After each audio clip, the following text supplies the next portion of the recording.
Hello. My name is Casey, and I'm here to tell you about what was the Shang Dynasty. The Shang Dynasty, according to traditional historiography, ruled in the Yellow River Valley in the 2nd millennium BC, succeeding the Xia Dynasty and followed by the Zhou Dynasty. The classic account of the Shang comes from texts such as the Classic of History, Bamboo Annals and Records of the Grand Historian. According to the traditional chronology based upon calculations by Liu Xin, the Shang ruled between 1766 BC and 1122 BC, but according to the chronology based upon the Bamboo Annals, they ruled between 1556 BC and 1046 BC.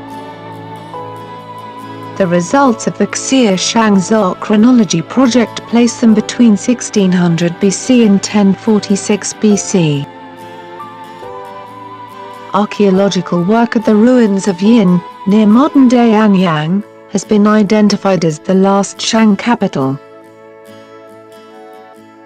The work uncovered 11 major Yin royal tombs and the foundations of palaces and ritual sites, containing weapons of war and remains from both animal and human sacrifices.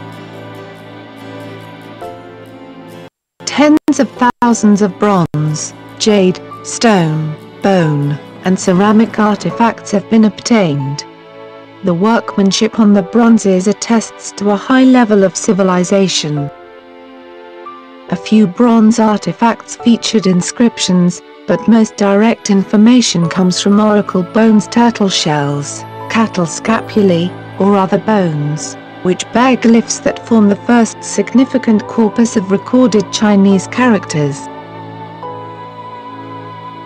More than 20,000 were discovered in the initial scientific excavations during the 1920s and 1930s, and over 4 times as many have been found since.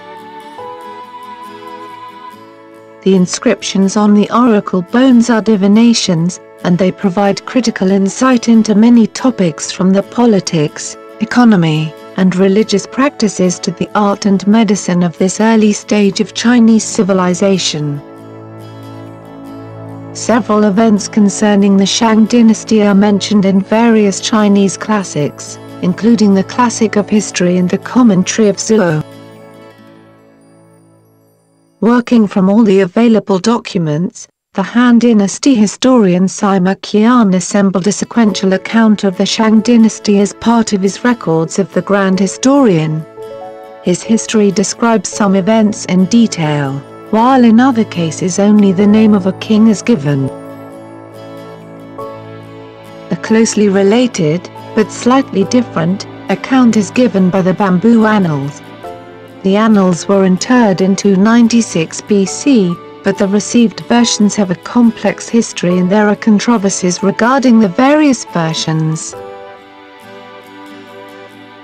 Sima Qian calls both the dynasty and its final capital by the name Yin, a term that has been synonymous with the Shang throughout history and is a popular term. It is often used specifically to describe the later half of the Shang dynasty in Japan and Korea. The Shang are still referred to almost exclusively as the Yin dynasty. However, the term does not appear in the oracle bones, and seems to have been the Zhou name for the earlier dynasty. Sima Qian's Annals of the Yin begins by describing the pre-dynastic founder of the Shang lineage, Zai, as having been miraculously conceived when Zhandi, a wife of Emperor Ku, swallowed an egg dropped by a blackbird. Zai is said to have helped Yu the Great to control the Great Flood and for his service to have been granted a place called Shang as a fief. Sima Qian relates that the dynasty itself was founded 13 generations later, when Zai's descendant Tang overthrew the impious and cruel final Xia ruler in the Battle of Mingtai.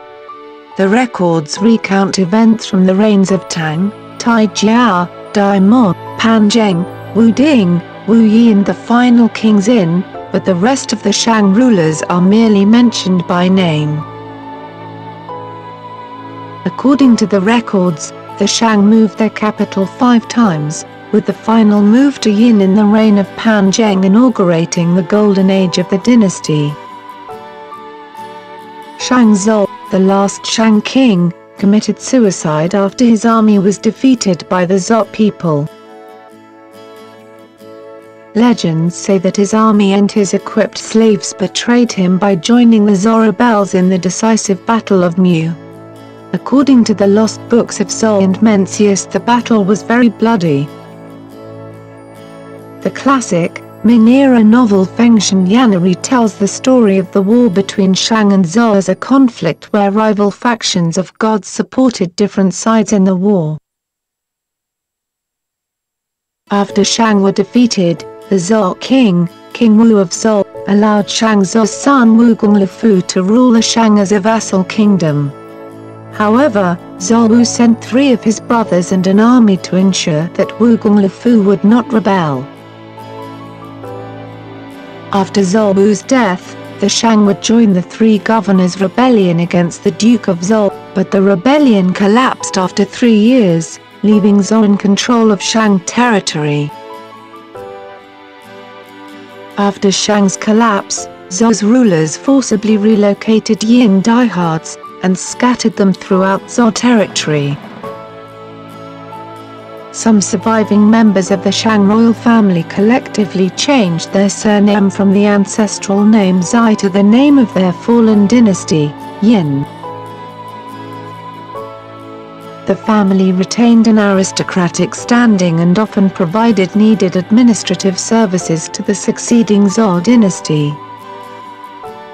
The Shi states that King Cheng of Zhou, with the support of his regent and uncle, the Duke of Zhou, enthroned Weizqi, a brother of Shang Zhou, as the ruler of Wei Shang, the eponymous first capital of the former Shang dynasty, would become the capital of Weizqi's state. In time, this territory would become the state of Song, and the descendants of Shang royalty there would maintain rites honoring the dead Shang kings until 286 BC. Xu, located in what is now Tangshan, was formed by another remnant of the Shang, and was destroyed by Duke Huan of Qi. Many Shang clans that migrated northeast after the dynasty's collapse were integrated into Yan culture during the Western Zhou period. These clans maintained an elite status and continued practicing the sacrificial and burial traditions of the Shang. Both Korean and Chinese legends state that a disgruntled Shang prince named Xi, who had refused to cede power to the Zhou, left China with a small army. According to these legends, he founded a state known as Joseon in northwest Korea during the Gojoseon period of ancient Korean history. However, the historical accuracy of these legends is widely debated by scholars.